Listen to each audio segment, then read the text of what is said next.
Are you before or after an ayahuasca ceremony? And have you noticed what still has power over you? What story can still pull you out of yourself into anger, sadness, resentment, fixations, or hours of rumination? Ayahuasca can bring our wounds into the light with extraordinary depth and healing. But seeing and releasing the wound in ceremony does not always mean that we're fully free from it. Sometimes, after the ceremony has ended, we find ourselves moving through the same emotional cycles again and again, or even experiencing them more deeply because something that was buried has now been opened. And that is where ayahuasca integration begins. Today we're looking at the places where we continue to give our power away. We visit the forgiveness process, the process that we all have to go through to bring our consciousness back to its true, natural, and highest frequency so it can blossom with grace. And we speak about releasing and completing karmic contracts. And we explore why we keep recreating the very states that we say we want to be free from. And how to recognize when we have stepped back into an old track and what it actually means to stop feeding it. Alongside this episode, I created a workbook with a practical framework for the forgiveness process. It's designed to help you take what comes up in ceremony and integration and work with it in a conscious way, rather than simply finding yourself back inside the same cycle. And at the end, I recorded a little song that came from working through this process myself after years of childhood abuse that almost took my life, and also made me bleed energetically and emotionally throughout most of my adult life without even knowing where the wound was. This episode has a trigger warning as we dive into both murder and childhood abuse, so listener discretion is advised.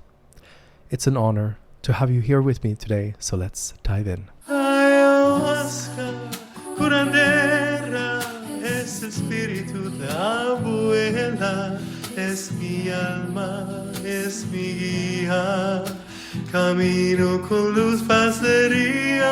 Ayahuasca, curandera, es espíritu de abuela, es mi alma, es mi guía, camino con luz, pasaría. Ayahuasca. My biological mom never made it to my social media until a few years back. It was a photo of me and her smiling together. So why did it take me several decades to dare to share a photo of her? Well, for most of my life, I was deeply, deeply, deeply ashamed of her. She left for a party in the 90s and never came back. And at the age of 5.5, I ended up eventually in an amazing foster family after barely surviving physical, emotional, and sexual abuse. I was wounded, and I was deeply ashamed of my mom for being an alcoholic, bipolar, and unable to take care of me and my siblings that were all spread in different homes and families. And after years of not speaking to her as a child, I got a message from her. She was in jail. Now my mom had a new label I had to carry with me for my entire life. My mom was a murderer. My new healthy family would go to IKEA in the city and stop by the prison so I could see my mom a few times a year. And I learned that in prison, she could be free. She had a framework she could follow. She got up at the same time every morning, went to school or to work. The rules were strict and clear. And in prison, she blossomed. She did not only survive, she thrived. She became the #1 art student, painting the most incredible classical paintings I've ever seen. And also the prison chess master, beating a rapist and a drunk driver. Somehow, for my mom, freedom was the cruelest place she could be. There were no guards that could protect her against herself.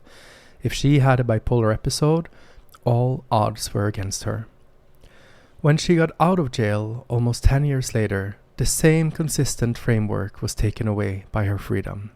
And a few years later, she had lost everything again.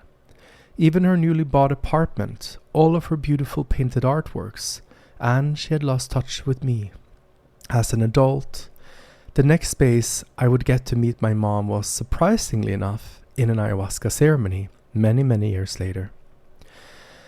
I would ask ayahuasca why I wasn't able to fall in love or have a healthy relationship. Everything I felt I created or built, from businesses to romantic relationships, seemed to eventually be destroyed by me. Burned down to the ground because emptiness was easier to manage than a life that was full. And with ayahuasca, my mom would always appear, and I would push her away in the visions and scream, "I am done with you, I hate you." I refused to look into those big, tearful eyes I saw so many times growing up, because those eyes made me feel something horrific deep inside. And ayahuasca told me, what you reject in your mom is a part of your own heart. And that simple sentence, my friend, shifted my entire perception, because I refuse to live a life with a piece of my heart missing. I came here to love fully, and no goddamn abuse is going to take that away from me. So in the ceremony I surrendered deeper. I went into rage that felt like fire vomiting from my lungs. I visited despair and deep loneliness. I remembered that I never cried for losing my mom as a child, because if I did, it meant it was true. Every time she left, I would bite my lips because there were so many tears inside of me that were trying to come out at the same time. And still, as an adult, there was an ocean ready to be released once I was ready to feel deeply enough. And once I did, it was like a sacred river of emotions that was released. And then I could dance with the acceptance, and I was hugged by forgiveness. I had to accept my mom for who she was and stop forcing her to be someone she was not. To stop arguing and fighting with reality. I understood that my life was not about telling my mom what she came into this lifetime to learn. And within this lesson, I saw that maybe some of the people we see as the demons and the devils, the bad ones in prison and in pain, maybe they are the brave ones. Maybe they are not the bad ones. Because it's easy to be likable and successful, but how hard is it to be the one everyone hates? The one that hates themselves? Maybe the ones that we see as the lost souls are the ones that took the hardest job on earth. Maybe they are working on some of the hardest karmic lessons for their soul's equilibrium and balance, for all of humanity's equilibrium and balance. Maybe they are the ones carrying heaven on their shoulders, and not the nuns and the holy men.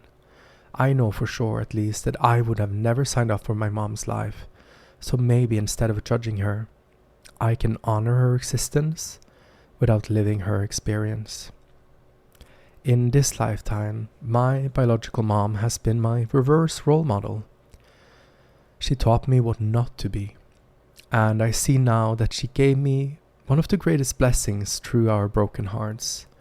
I got to leave crippling generational patterns of instability and abuse, and I got to heal deeply.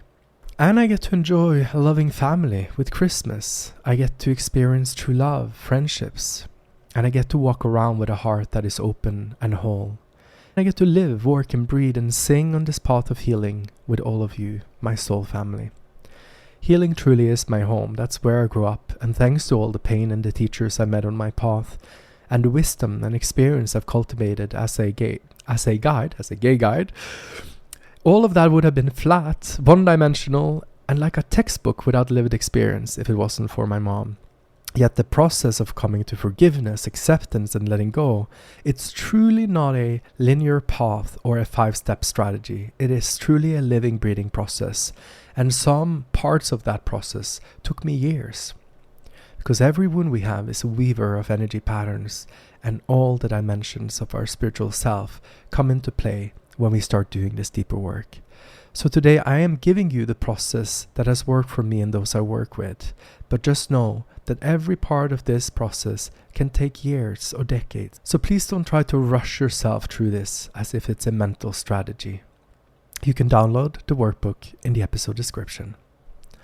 When we enter this deeper work, for many of us, our parents are some of the biggest teachers.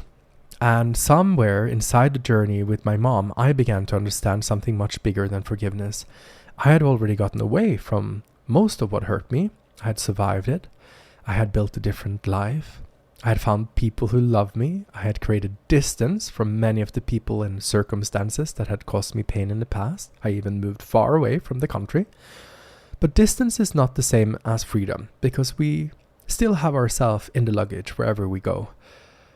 Because you can leave someone 20 years ago and still have an argument with them every single morning. You can never speak to someone again and still organize your entire emotional world around what they did to you. You can build a beautiful life and still have one memory, one rejection, one injustice, one person who can pull you straight out of that life and back into an older version of yourself. And that was the part that took me a lot of time to fully understand and integrate. The event can be over while the relationship we have with the event continues. And that relationship can take an enormous amount of our life. We replay, we defend, we prosecute, we fantasize, we imagine an apology.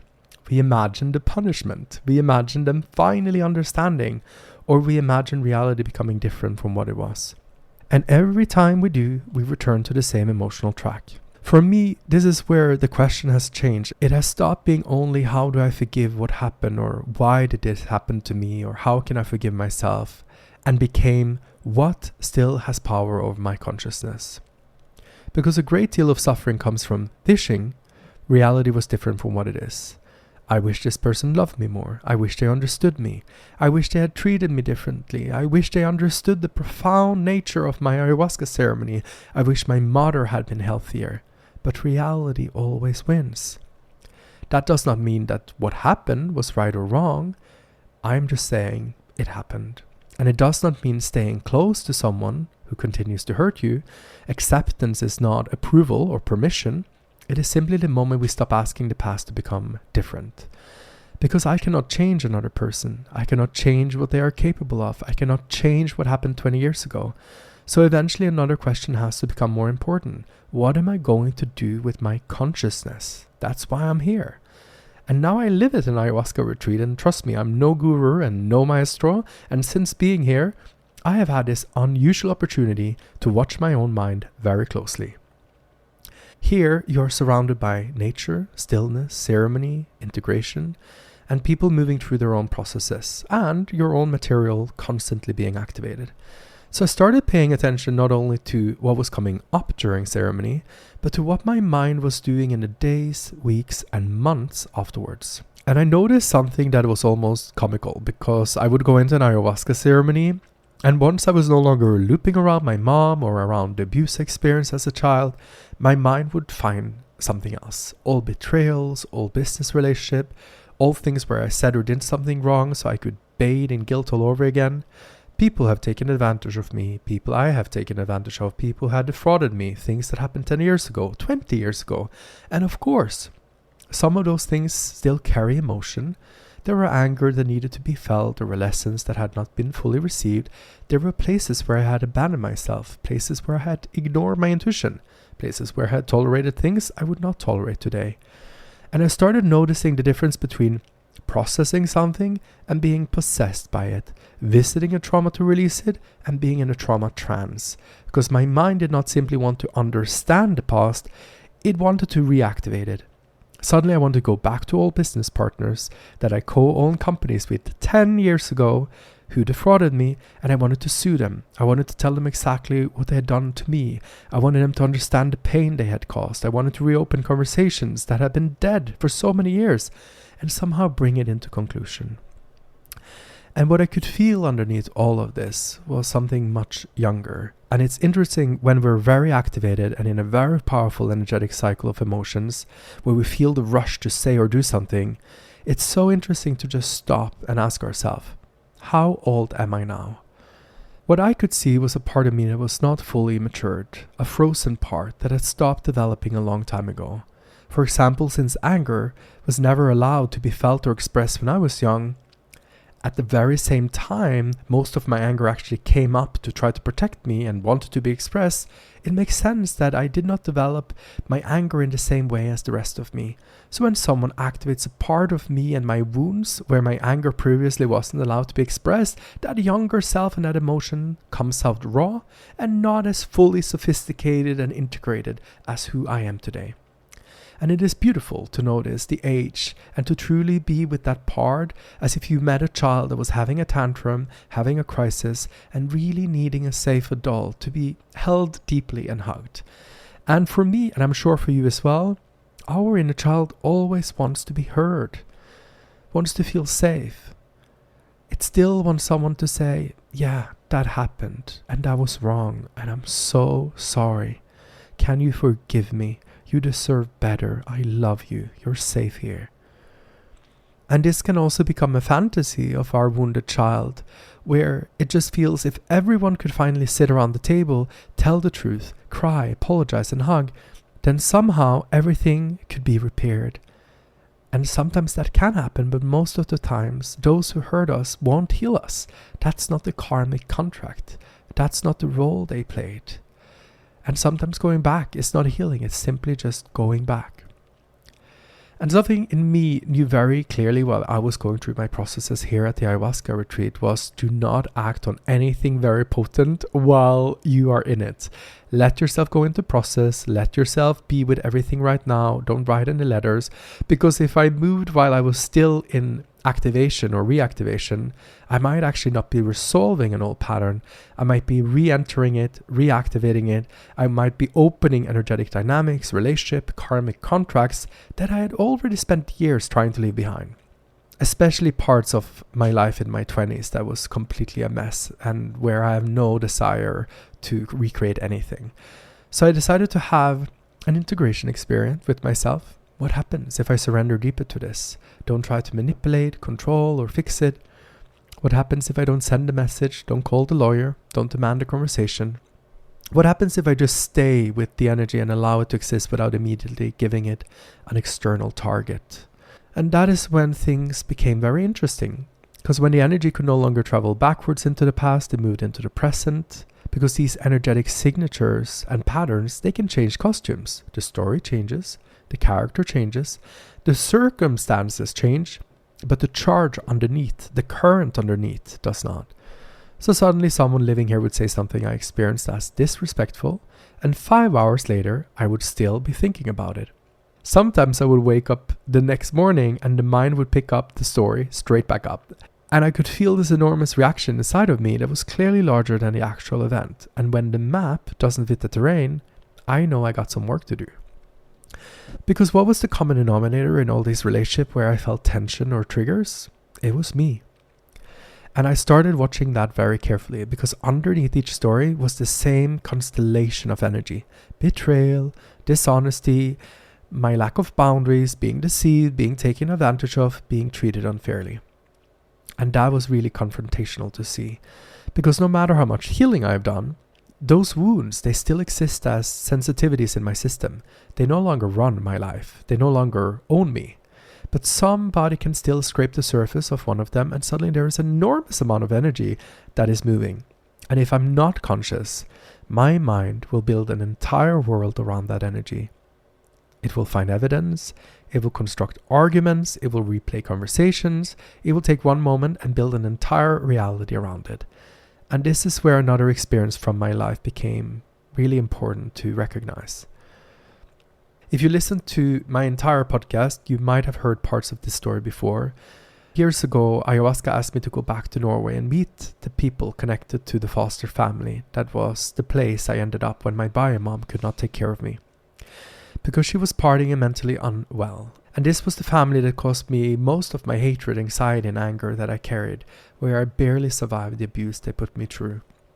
And eventually, I sat down with the daughters of the man who had abused me, and I had not seen them for over 30 years.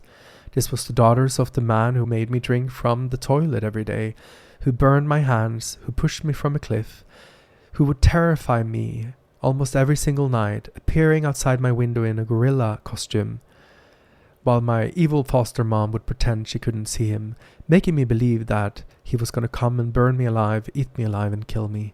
And the more afraid I became, the more I cried and screamed, the more they laughed and the more entertainment they had with it. These were some of the most nightmarish scenarios of my childhood.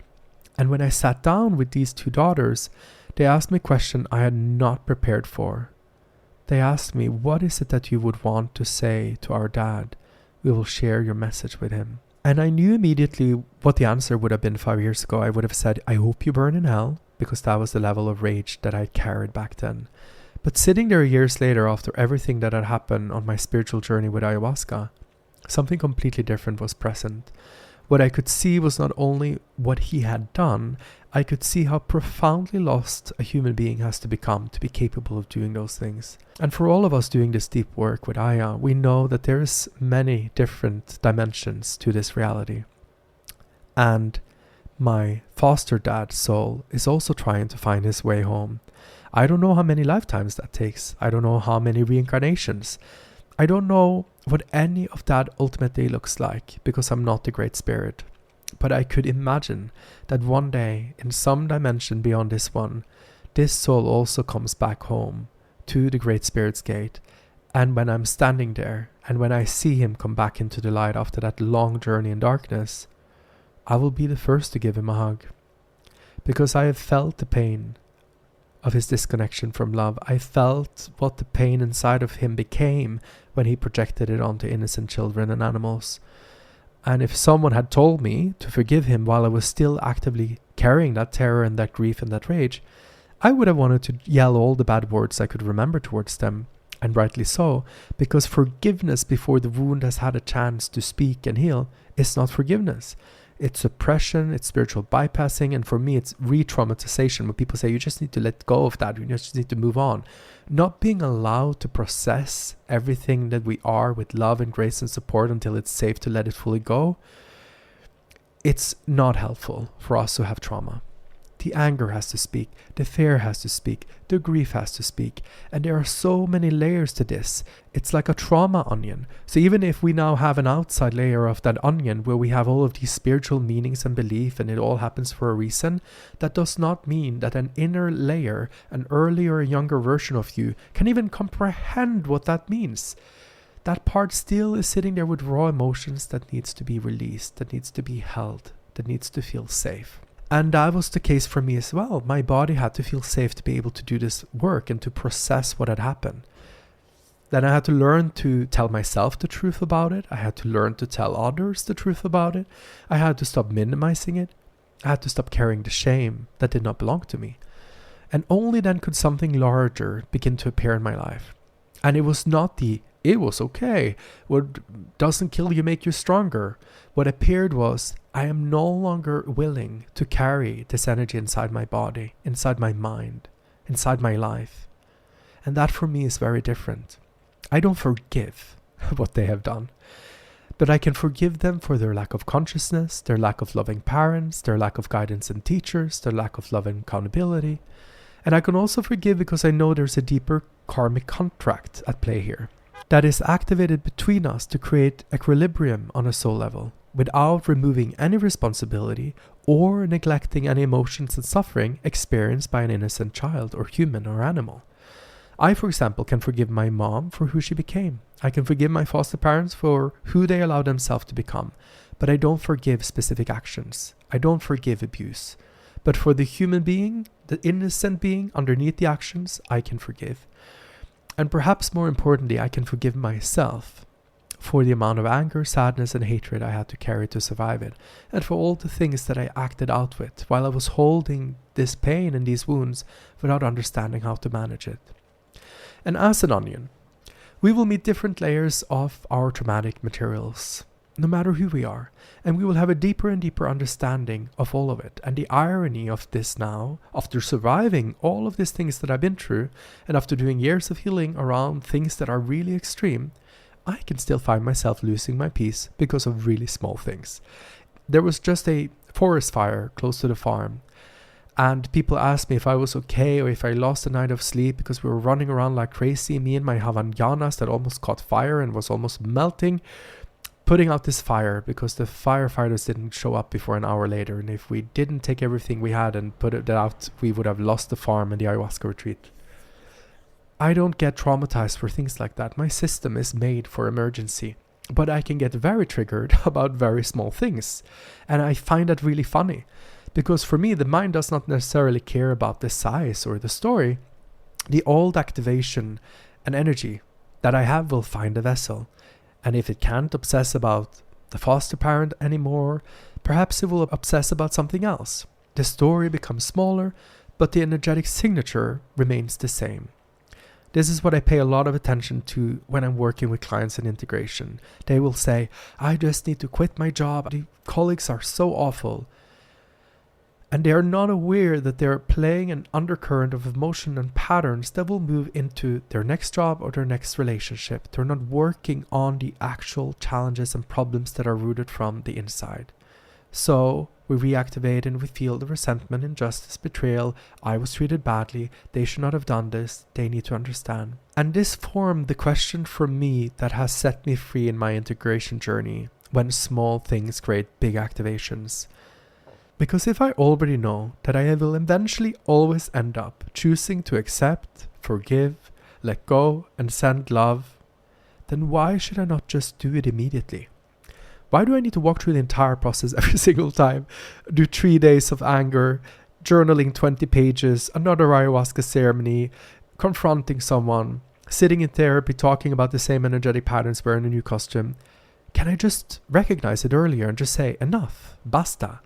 Can I say I know this one? Not to dismiss it or pretend that I'm not angry, but to recognize the architecture, recognize the signature, the costume of shame or guilt or worry or fear, recognize the age of this energy, the maturity level, and where this energy wants to take me before I have to spend another 5 hours following it. And this is where I've created a small ritual for myself that I want to share with you. And again, I will not recommend doing this prematurely with severe trauma. If something is still alive and triggering you deeply and unresolved in your body, give it time. It might need therapy, it might need ceremony, it might need grief, it might need anger, it might need support from an entire circle. Whatever is genuinely required, you deserve that. And once that deeper work has been done and you feel safe in your nervous system to work with this, there is a point where we don't need to rehearse the injury. And I don't want my life to be a dress rehearsal for a trauma that I once experienced. I've done that and I've experienced what that feels like. And eventually it can become very repetitive because we can very easily make a mistake that repetition is also processing. We can tell ourselves, I'm still working through this, when in reality we are sometimes strengthening the same neural and emotional and energetic pathways over and over again. So when something happens now, I imagine a circle of people around me who loves me, who I feel safe with, people that I truly love, people who karmically has been anchors for me back to love, back to my home, back to myself in this lifetime, my karmic teachers of light and love. And I feel that love and that energy we share, love, respect, compassion, forgiveness, being allowed to do a mistake. And then I envision them holding a photo of the people that have hurt me, also karmic teachers, bullies, foster parents, my mom. Some of them had done far worse things that would ever happen in whatever moment that I'm calling them forward. You know, they are not close to an Amazon driver being super rude to me. And I remind myself when I see the photo of my karmic teachers that once were not good to me, when they are held by someone safe and secure that I love, that's when I bring forward and I remind myself, I have already chosen forgiveness here. I have already chosen forgiveness with the most horrific people that I ever met. And at the end of the journey, I will always end up choosing acceptance, forgiveness, and peace. So I'm claiming it now, not in 5 hours or in 5 days or in 5 years. And then I have what I call my 1-minute funeral. Whatever happened gets 1 minute and then I'm done. After, of course, that I have fully felt and processed my emotion. But only 1 minute. And then I bury it, I let it go, I let the event die. And sometimes I'm so mad that I have to bury something physically into the ground and ask for a bit of assistance from Pachamama, but I always bury it. I don't carry these tiny stones with me because energetically, if I pick up enough stones, I will carry 1,000 kilos of stones and carry the same emotional weight I had in childhood that almost broke my legs when I got older. And I do this because I'm not willing to give away my power or trade 5 hours of my life for something I won't even remember in 5 years. And then I deliberately steer my consciousness somewhere else. I go for a walk, I water the flowers, I go into the vegetable garden and move my body, I do something that brings me back into relationship with life. And I think this is the most important thing we can learn on this path with ayahuasca and in our integration practice. We need to have rituals and practices that brings you back to your center and back to your equilibrium. And for me, nature and singing is the way. And sometimes I really do have to pull myself out of the mental loop because my ego loves rumination. Give it one resentment and it can sit in its little miserable grotto for the rest of the afternoon, preparing court cases and explaining why someone was wrong. And I started realizing I don't want to create my inner world from that consciousness. The health of my consciousness is my responsibility, as is the health of my body. I'm not going to ask a stranger to feed me and then close my eyes. I am very conscious about what food I let into my body that becomes a part of myself and travels through every part of my being. And our consciousness is the same. It is your most valuable asset in your life. All your energy flows from your consciousness. Your consciousness is the water that gives life to your entire life. So if we poison that water at its very source, we have to expect a dead harvest and a lack of abundance and peace. Because every time when I rehearse the resentment becomes the home that I live in. Every time I rehearse betrayal becomes the lens through which I start to interpret people. And every time I rehearse injustice, suddenly I find injustice everywhere. And this is one of the strangest things that I noticed after I started practicing this. Some of the people who had been annoying me for quite some time just disappeared, and people I had experienced as rude became so respectful. People I felt friction with suddenly became very easy to be around, most likely because the relationship changed, because I was no longer feeding the same dynamic and was not activated. But it's also interesting to see when we are in a certain frequency, we tend to call in something that matches that frequency. And all of this made me take my own consciousness so much more seriously. Where is my attention going every single day? What am I rehearsing? What am I strengthening? What am I feeding with the hours of my life? Because attention is never neutral. Our attention is the water hose for our consciousness. That's where the water flows through, and whatever we aim at, we are watering. If we water the weeds in our mind, they will grow. What we return to again and again becomes the atmosphere of our inner world. And this is something I also look at with my clients. When someone works with me in a 6-month journey, they journal every single day. And I read every single journal entry before their session. And sometimes I will ask them to go back to one particular day and simply mark the thoughts that they wrote. Then they start seeing what they truly have written down. And normally they're very shocked because when they write it, they are in the trance of that frequency of consciousness. But now they are seeing it from a different frequency of consciousness. And in the moment, it was just how their consciousness was expressing itself. They could not see the deeper currents moving. And suddenly they can realize how much of the day was spent somewhere else. Rehearsing a conversation, anticipating something going wrong, resenting someone, living 3 months into the future or 10 years into the past. Sometimes I also ask them to color all the words that are negative, and when they come back with almost an entire page negative, they have a big aha moment. Because at the moment they thought they were doing a useful journal practice without being conscious of the words and emotions they chose to reinforce energetically. And the point here is not to judge ourselves, the point is to become familiar with the terrain of our own consciousness. To not be a tourist in your own mind every day and be surprised. Look, a new city. To begin to recognize where our energy actually goes. Because underneath all of these individual thoughts are energetic threads, undercurrents. And all of these undercurrents and patterns are ancestral and karmic energy from previous lifetimes. All those undercurrents can move from story to story while convincing us that each new situation is completely unique.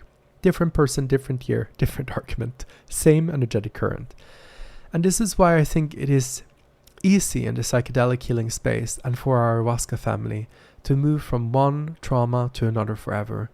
We heal one thing, then another memory appears, then another betrayal, then another relationship, then another wound.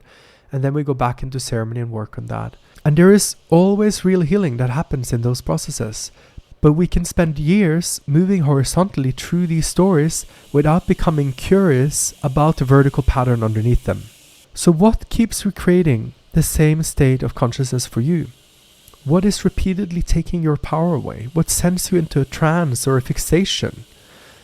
What makes you ruminate? What makes one sentence from another person occupy your mind 4 hours of your life?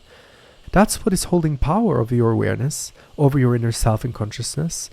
That is what has the key to the castle inside your kingdom, and it is a teacher and a medicine.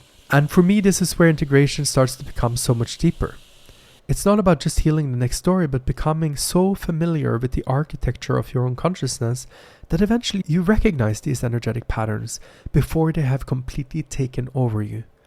You know the feeling, you know the road, you know where it ends, and you can say, I know this energy, I know what it wants me to do, I know how many hours it can take from me, and I know how many stories it can build. I know how convincing it becomes once I'm inside of it, and I don't need to walk that entire road again. I can feel it, I can honor it, I can learn from it, and then I choose where my consciousness goes next. For me, there is real integration magic in this, because if my peace depends on the person who hurt me changing, apologizing, understanding, regretting, or finally becoming who I needed them to be, then my freedom is still in their hands. And I don't want to live in that way. I want my consciousness and my freedom to be my responsibility. And that brings us to the actual work. Because if something still has power over me, I need more than the instructions to let it go. I need to know where I am in the process. So I started thinking about these movements that I have gone through and that I see everyone is moving through at the ayahuasca retreats. And they are not perfect steps. They are truly processes. So it's not something you can complete once and graduate from. You might move backwards, may return to the same part many times over many years. This is just to give you a framework for the process. And the ritual that I mentioned earlier, if that triggers you, if you don't feel ready for it, then forgiveness is not a level that you're ready for yet, and that's okay. There are other levels and other processes that we might need to visit first. And the first for me is truth. That's the seed. This is something ayahuasca does with extraordinary precision. She takes us toward what is true, and including what we have avoided, distorted, and sometimes completely forgotten. Ayahuasca can uncover a memory from childhood, expose the real nature of a relationship, return us to something that the body has carried for decades, or show us the truth about ourselves that our personality has spent years negotiating around. But truth does not arrive by itself. Around every difficult truth there are emotions, there are meanings, there are conclusions we made about ourselves and the world, there are ways that we have learned to protect ourselves, there are patterns that continued long after the original experience ended. So first I need to face it and ask myself what actually happened before I try to forgive. Before I try to understand and transcend or find some spiritual meaning in an experience, I first need to face what has actually happened. So not that enlightened spiritual version or the compassionate version or everything happens for a reason or this was just karmic, even though that's an outer layer of the onion that you are now conscious about. I'm talking about just speaking and sharing the truth with yourself. And what happened and what I made it mean are also not the same thing. That's the terrain and the map. For example, if I was given up by my mom at birth, that is something that happened. That's the terrain. But a child cannot simply just hold a fact like that as neutral information. The child begins to try to understand it, to make the reality make sense. So the meaning becomes maybe my mom didn't love me or I wasn't wanted, or there must be something wrong with me. People leave me, I'm not worth staying for. Those meanings may have been formed in seconds, but they can become a map that we carry for decades. So before I work with the map, I want to establish the real terrain. What actually happened? What did I lose? What did I need? What did I not receive? There are experiences we cannot integrate while we are still minimizing them. There are truths that we cannot release while we are still negotiating whatever they were real or very painful. Sometimes the most sacred thing we can do is simply to stop editing reality and say, this happened. This is what it did to me. And just telling yourself the truth, or someone else your truth, is for me the first part of the healing journey. And that's when we can move to the next process, which is looking at the meaning that we gave it. What did I make it mean? Because once I know what happened, I can begin looking at the world I built around what happened.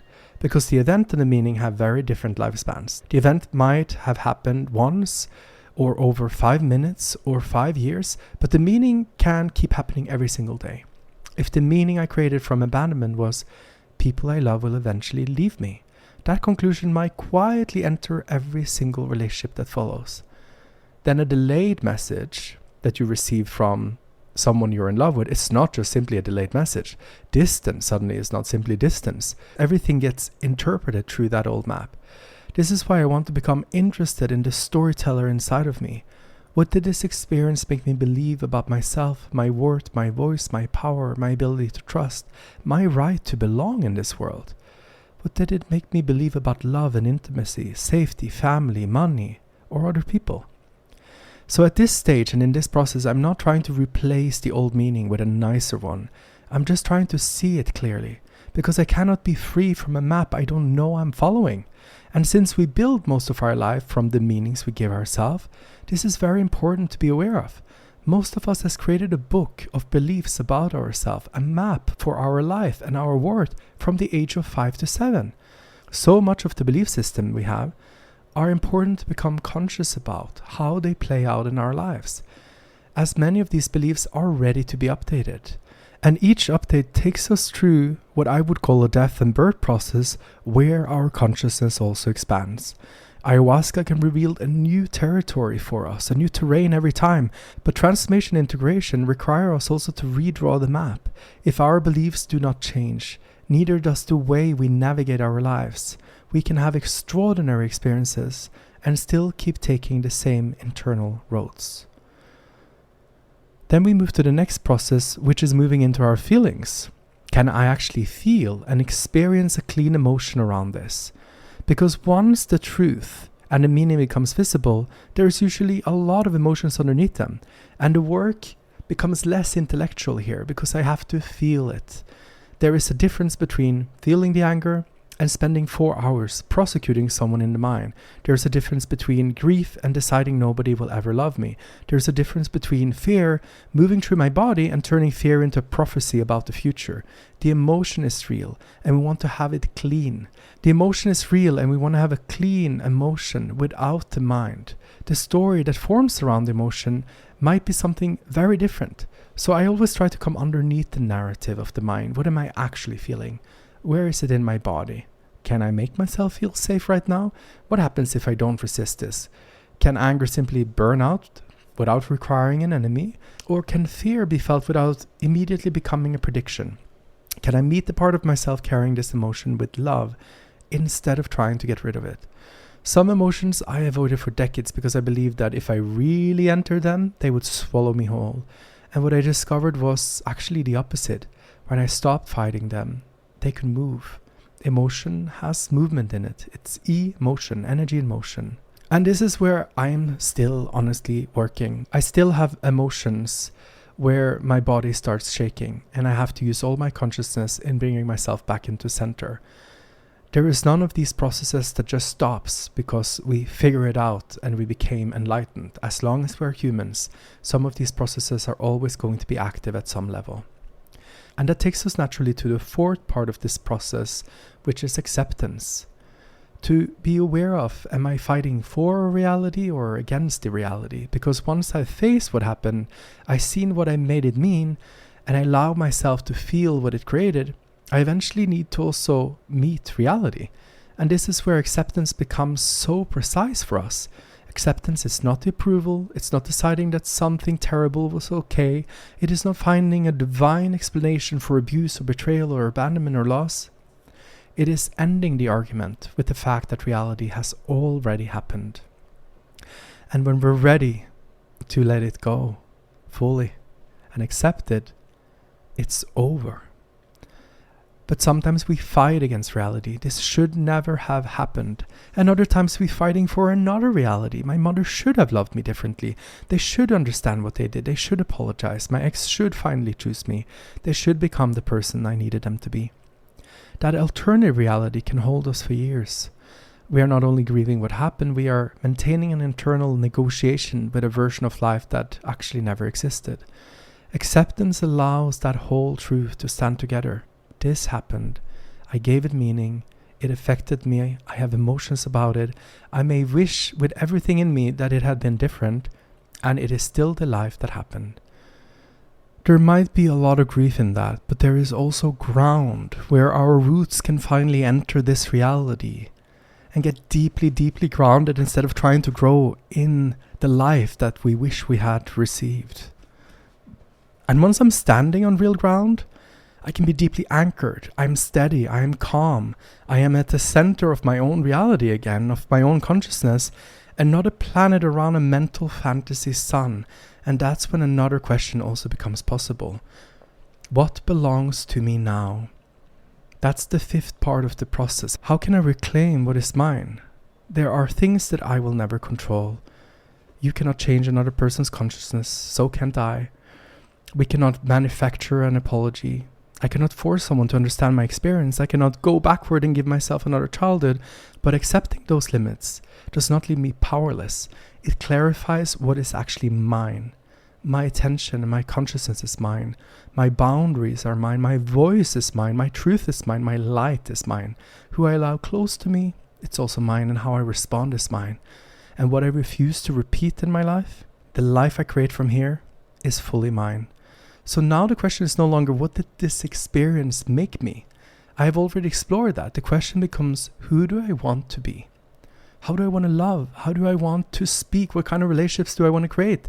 What do I want my life to stand for? What do I want to give? What do I want to protect? What do I want to receive? A meaning crafted when I was 5 years old may explain the strategies I developed to survive. But it might not be in alignment with who I am at 40 years old. The same might be real for you. When the original wound appeared in my childhood, I could not see the life I had ahead of me. I did not know my strength. I did not know my voice. I didn't know my light. I didn't know what I would eventually create in this lifetime. We don't know if we're a rose or a magnolia tree or something that we have never seen before. So to reclaim is not inventing a prettier explanation for the past. It is to recognize that the past no longer gets to make decision that belongs to me in the present. So for each thing that takes our power away, get clear on what belongs to you and what belongs to them. Sometimes people will try to send you a shit sandwich, and if it's yours and you're hungry for that energy, eat it. If it's not yours, send it back with love and close the door. There isn't really any right or wrong here, because whatever choices we have, we will pay with a certain amount of energy. So it's really about, what are you willing to invest in this? And if it's not aligned with you, if it's not what you want, give it back. The sixth part of this process is where we end up with forgiveness. When we start seeing what is actually starting to blossom. Because for me, forgiveness is not the seed. That's the truth. Forgiveness is the flower. And the flower is not for the person who hurt you. You're not going to pick it up and give it to them. A flower also doesn't bloom backward towards the seed. It blooms towards the sun that is here today, towards life. We often make forgiveness about the other person. Do they deserve to be forgiven? Should I tell them? But I don't think that the deepest forgiveness is primarily an exchange between me and the person who hurt me. The truth can remain completely intact. The boundary can remain. The person might never return to my life. I can still know that something was cruel, abusive, dishonest, or unforgivable as an action, and yet my consciousness no longer has to remain turned towards them. I can turn towards my life, my purpose, my gift, my path. And in the way I understand karma, forgiveness also marks the completion of a cycle. It's not removing the past, but it can end its repetition. The karmic contract has played itself out. I have encountered the pattern, I have suffered through it, I've seen what it created in me, I've been humbled by it, I've learned from it, and perhaps it has opened places in me that once were closed. Maybe more compassion can now enter my understanding, more compassion for others and myself, more empathy, more discernment, more boundaries, more consciousness, more light can move through the vessel because there is finally more space inside of it. And eventually I no longer need another person to arrive wearing the same costume. Another betrayal, another abandonment, another battle around worth, another relationship built around the same trauma wound. The lesson no longer needs to be reincarnated through my life. Something has been completed karmically, and therefore I am blossoming with forgiveness. It is a natural expansion and process. And that's where I see the beauty of this work, to end these cycles of pain and patterns that keeps repeating in new costumes and characters. To be done with them, to have completed them so fully, they can't enter my consciousness again through the same door. And what is left underneath, all of that is not a perfect version of the wound itself. It is just my original frequency, my divine self, my deepest, truest, wildest nature. Underneath the wound, there was always something deeper, and I think this is what the flower represents. Not a personality manufactured through healing, not a spiritual identity or a shaman or a sage layered on top of the pain. The flower is what was there even before the wound could enter the story. And if we are going to blossom fully as human beings, eventually we have to become free enough that the people who hurt us no longer determines the frequency from which we live. Their darkness cannot become our permanent home. Their inability to love cannot become the boundary of our capacity to love. Image of us cannot remain the definition of who we are. And the same freedom has to extend towards ourselves. There may be things we regret, versions of ourselves we're not proud of, ways we acted from pain and fear and ignorance and survival. We can take full responsibility for those things without making punishment our permanent relationship with ourselves. We learn, we repair what we can repair, we become conscious, and eventually we allow the cycle to complete. Because the purpose of a lesson cannot be to keep repeating the lesson forever. At some point, that learning has to become life. And somewhere underneath every pain, every meaning we created, every truth that we have received on this path, we find something deeper, something more sacred, more powerful, more real. I found a part of myself that none of those experiences were capable of creating, and none of them were also capable of destroying. Like my innocence, my true self. And this is why I feel true forgiveness is grace in action. When we come to this part of the process, grace enters the building. Maybe you have been in a process where you finally forgave yourself or someone else, and I'm sure at that moment you felt grace all around you. Your heart, when it could finally exhale all that it held, I'm sure you felt grace hold you like a child towards a mom's chest. And for me, grace is the blossoming. Grace is the opening. Grace is our true eternal mother. And when we are truly back to ourselves, we are at one with the great mother within us. We are at home, and we are free and complete with some of the greatest teachers we came into this lifetime to meet. Before I close this episode, I want to tell you what happened when I finally met my biological mother again after 7 years of no contact and meeting her in this ayahuasca ceremony and then opening up the door to her. I was going back to Norway, where I was visiting my foster family, and I was taking the boat on my way to the airport to fly home. And unbelievably, as I stepped off the boat, I saw my biological mother walking directly in front of me. This is a woman who almost never leaves her home, and for the first time ever, she had gone visiting my sister in another city. And somehow, in that tiny window, our paths crossed. She was carrying a bunch of papers and her suitcase, and she walked straight in front of me. And I knew in that moment that something had been orchestrated with impossible precision. When I greeted my mom, I saw the papers in her hands were actually photographs of me, printed from my Facebook, from my sister's printer, from an account that my mom had been blocked from. She was holding them as little treasures, almost too precious to put inside her suitcase. We went to sit down at a cafe, and I sat across from her and looked into her sad eyes. And perhaps for the first time, I wasn't only looking at my mom. I was looking at a human being whose emotional development had been profoundly constrained by trauma and mental illness. Someone whose capacity to move through life, relationship, responsibility, love had been limited in ways I had spent most of my life taking personally. As if the entire universe had developed through billions of years just to throw a rock in my head. I saw her now sitting in her emotional straitjacket, deeply handicapped by her trauma, with broken emotional bones in her legs and her hands, and I had been asking her to run at the speed of my own development and understanding. And underneath all of it, deep in her eyes, I could still see something so innocent, the kind of innocence that I normally only could recognize in animals, something untouched beneath everything that had happened to her and everything that she had done. That's when I realized that I had actually kept my mom in prison until now. She was sentenced for 20 years for killing someone, and she served 10 and got out of prison, and she said, I am done with that sentence, I am free now. But in my inner world, I had sentenced her to life.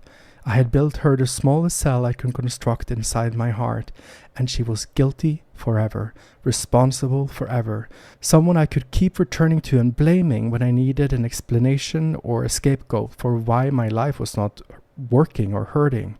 But then I finally understood what that prison that I had created for her actually was. I had assumed all those years that I was the one holding the sentence over her, that she was the one locked away, I was the one protecting and guarding and standing watch, keeping the record straight. But I saw it clearly for the first time that that cell had never held her at all. She had been living her life, however small, however broken, outside of my judgment of her. The only person that was sitting inside that cell was me. I was the one who had stayed behind, alone, still prosecuting a case whose verdict had been delivered decades earlier, and guarding a door that had nothing behind it. So I decided to finally set my mom free. Not because it was acceptable or no consequences, but because I finally understood that as long as I need my parents to remain responsible for the conditions of my life, a part of me is also still not an adult. Some part of me is still waiting for my childhood to be repaired by someone else. And at some point I have to say, I'm the adult now. Whatever I received from you is mine to carry. The trauma is mine to heal. The gifts that I have are mine to develop, and the life is mine to live. So I release you. Walking out of the cell that I had built for my mom, I found I was also walking out of the one I built around my own heart to protect myself. I could finally feel that my life wasn't just about something I had survived. It was something I was allowed to receive. And I remember my mom looking at me completely fascinated that I had been working with shamans, because this was a woman who used to dress me in Native American clothing as a child, and whose apartment was covered in feathers, veils, and spiritual symbols. She stared at me and asked, "Where is your pain? I can't see the pain in your eyes." And I told her, I transformed it. I had hated her for so many years of my life, for giving me my life. And now I was grateful to be alive, and for the first time ever, I said to my mom something I never thought I would ever say. Thank you for giving me my life. Thank you. And that doesn't mean that we suddenly just built some beautiful, intimate mother-son relationship. Our relationship will always be extremely limited. But it doesn't control me anymore. I know who she is. I let reality be reality. I let her experience the consequences of her own behavior. But our karmic contract feels so complete, because there's no more tension, triggers, guilt, or shame. And there is something profoundly peaceful about having released her, because I feel from that moment we could both fly free. And I want to share with you a song that came out of working around this, because wow, have I had a long journey when it comes to forgiveness and acceptance and letting go. It was the first message and request Ayahuasca asked me to do 10 years ago in my first Ayahuasca ceremony, when she asked me, "Are you ready to let go?" It took me 10 years to fully understand what that meant. So this song is not imperfect. It's impossible to find a quiet place at an Ayahuasca retreat. So you will hear doors going up and down and people coming by. But I want to share it with you, as imperfect as it is. And if you're going through this same process as me, I am sure that it will resonate. So much love, my friend. Never got institutionalized, but crawled through hell. Believed the lies, always blamed the one to shame.